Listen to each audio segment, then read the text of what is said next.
வணக்கம். விஎஸ் ஜோதிடம். இந்த ஜோதிட சேனலில் தனுசு ராசி உத்திராடம் நட்சத்திரம் முதல் பாதத்தில் பிறந்தவர்களுக்குண்டான சனிப்பெயர்ச்சி பலன்கள் வருகின்ற 2026 மார்ச் மாதம் 6ஆம் தேதி சனி பகவான் வாக்கிய கணித ரீதியாக பயிற்சி பெற்று அர்த்தஷ்டம சனியாக அமரப்போகிறார்.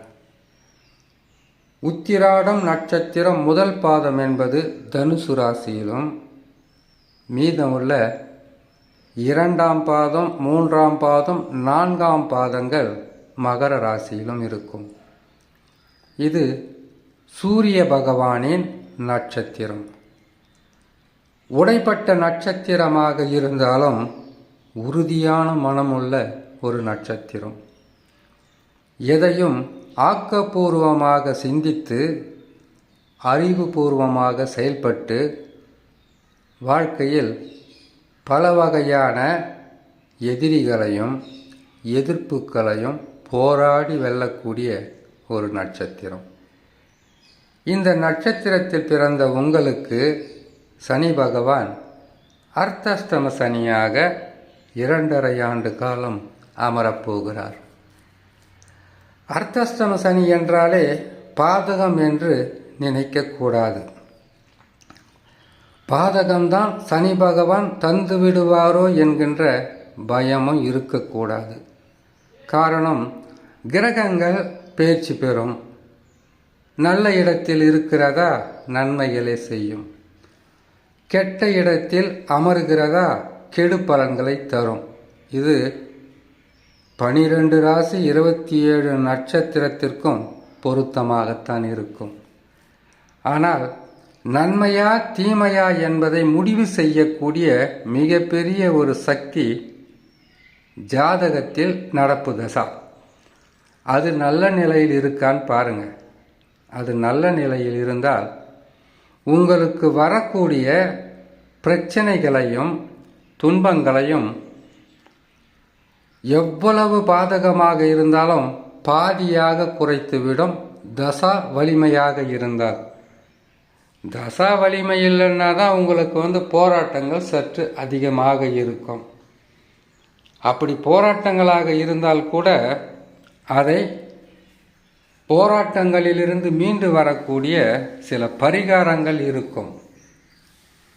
எந்த ராசியாக இருந்தாலும் சரி, எந்த நட்சத்திரமாக இருந்தாலும் சரி, சனி பகவான் கெடு பலன்களை அதிகமாக தரக்கூடிய இடங்கள் என்றால் அர்த்தஷ்டம சனி, 7.5 சனி, கண்டக சனி, அஷ்டம சனி.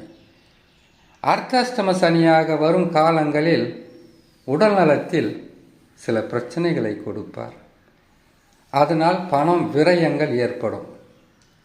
செய்யும் தொழிலில் திடீர் எதிரிகளையும் எதிர்ப்புகளையும் உருவாக்குவார்.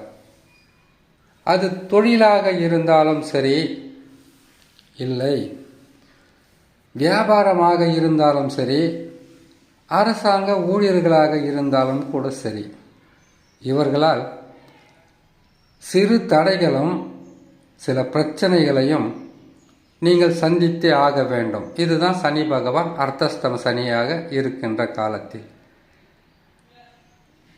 உடலில் நோய்கள் இருந்தால் சின்ன பிரச்சனை தான் இருக்கும், அது பெரிதளவு பண விரயத்தை கொடுக்கும். செய்கிற தொழிலில் உங்களுக்கு எதிரிகள் உருவாக்கி கொடுப்பதும், இல்லை உங்களை தொழிலிலிருந்து வெளியே செல்வதற்குண்டான சதி வேலைகளை செய்யக்கூடிய ஆட்களை சந்திப்பது இந்த காலத்தில் தான். வருமானம் குறைவால் கூட சிலர் இந்த வேலையை விட்டுட்டு வேறு வேலைக்கு போகலான்னு கூட போகிறதுக்கு வாய்ப்புகள் இருக்கும். ஆனால் நன்மை என்பது சிறிதளவு நடந்தால் கெடு பலன்களும் விரயங்களும் எதிரிகளும் எதிர்ப்புகளும் அதிகமாகவே இருக்கும். இந்த காலகட்டத்தில் 2.5 ஆண்டு காலத்தில் குரு பலம் சற்று பாதகமாக இருக்கும்போது அதிகப்படியான துன்பமும், அவர் நல்ல இடங்களுக்கு வரும்போது துன்பங்கள் குறைந்து நற்பலன்களை கொடுக்க ஆரம்பித்து விடுவார். அதனால் கெடுபலன்கள் நடக்கின்ற காலகட்டமாக இருந்தால் சனி பகவான் கெட்ட இடங்களுக்கு வரும்போது சிவனாலயங்களுக்கு சென்று வருவதும், முருகப்பெருமானை வணங்கி வருவதும், குரு பகவான் பாதகமாக இருக்கும்போது குரு தட்சிணாமூர்த்தியை வணங்கி வரும், இது செய்து வந்தால் பாதகங்கள் குறையும், உடல் நலத்தில் இருக்கக்கூடிய பாதிப்புகள் விலகும், நற்பலன்கள் நடக்கும் என்று சொல்லி இன்னொரு நல்ல பதிவில் உங்களை நான் சந்திக்கிறேன். நன்றி, வணக்கம்.